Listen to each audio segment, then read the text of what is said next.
இன்றைய தினம்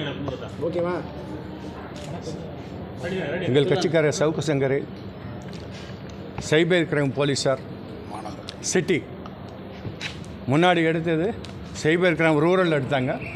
21/2024 அந்த கிரைம் நம்பரில் முன்னாடி ரிமாண்ட் பண்ணியிருந்தாங்க, கஸ்டடி எடுத்தாங்க. அதன் பின்னிட்டு அவருக்கு கடந்த 4/6/2024 மாண்புமிகு நீதிமன்றத்தால் பிணை வழங்கப்பட்டது. அன்றைய தினமே 4/6/2024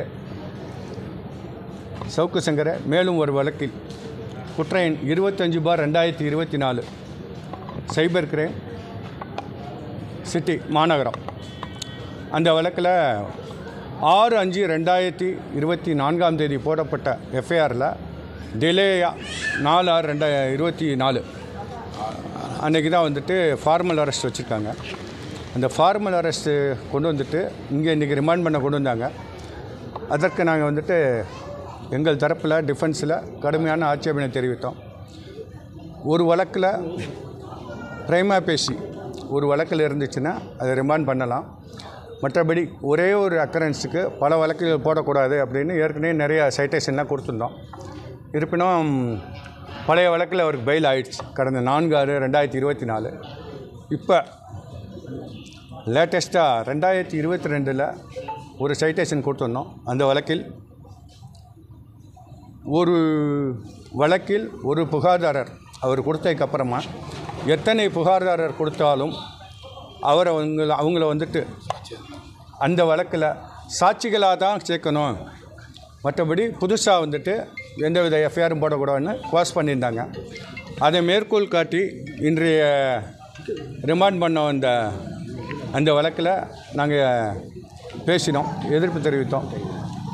அதனை எல்லாம் பார்த்தாங்க, கன்சிடர் பண்ணாங்க. பிறகு அந்த வழக்கானது கடந்த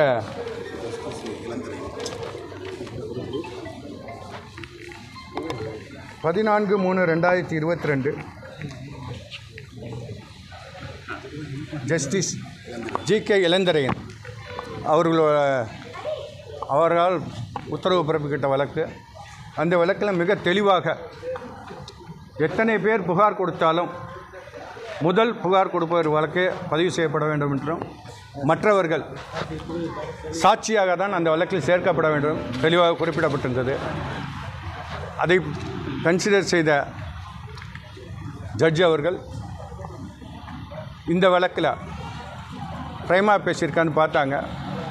இந்த மாதிரி எங்களோட ரூலிங்லாம் பார்த்ததுக்கப்புறமா இல்லை நாங்கள் வந்துட்டு அரசு தரப்பில் ரிமாண்ட் பண்ணியே ஆகணும்னு சொல்லிட்டு ஆட்சேபனை தெரிவித்தாங்க. இந்த ரிமாண்டை ரிஜெக்ட் பண்ணக்கூடாதுன்ட்டு இந்த ரூலிங்லாம் பரிசீலனை பண்ணி இந்த வழக்கை பொறுத்த வரைக்கும் முதல் வழக்கில் முடிஞ்சிச்சு. அதனால் இதை வந்துட்டு இன்றைய தினமே ஓன் பாண்டில் விடுவிப்பதாக உத்தரவு பிறப்பித்தார். அதனால் இந்த வழக்கில் அவர் வந்துட்டு இனி பெயிலோ எதுவும் தேவையில்லை. அவர் இன்றைய தினம் ஜட்ஜ் அவர்கள் ஓன் பாண்டில் விடுதலை செய்து விட்டார். இந்த வழக்கை பொறுத்த வரைக்கும் பெயிலில் விடுதலை செஞ்சுட்டாங்கன்னு தெரிவித்துக் கொள்கிறேன். பிணை வழங்கப்பட்ட வழக்கில் மறுபடியும்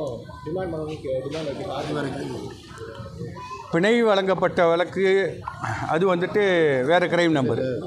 இது வந்து சப்சிக்வெண்ட்டாக ஒரே அக்கரன்ஸுக்கு இன்னொரு எஃப்ஐஆர் போட்டிருக்குறாங்க. அது இதில் டிஃப்ரெண்ட் கம்ப்ளைண்ட். அதனால் இல்லை பிரைமா பேசியிருக்கா என்ன காரணம்னு சொன்னப்போ எல்லாமே ஏற்கனவே ஒரு 7 வழக்கில் 4 வழக்கு எல்லாம் முடிஞ்சிச்சு, இன்வெஸ்டிகேஷனாக ஓவரு. இது அவரை அலக்களிப்புக்காக போடப்பட்ட வழக்கு என்பதை வந்துட்டு நீதிமன்றத்தில் முறையிட்டோம். இன்றைய தினமே அவர் வந்துட்டு ஓன் பாண்டில் விடுதலை செய்கிறதா சொல்லிட்டாங்க, பெயிலில் விடுறதா சொல்லிட்டாங்க. இந்த வழக்கு சம்மந்தமாக இனிமேல் அவர் வந்துட்டு நேராக ஹியரிங் ட்ரையலுக்கு வந்தால் போதும். இதுவரை இந்த 2 வழக்கு மட்டும்தான், 2மே பிணை ஆயிடுச்சு. வேறு எந்த வழக்கும்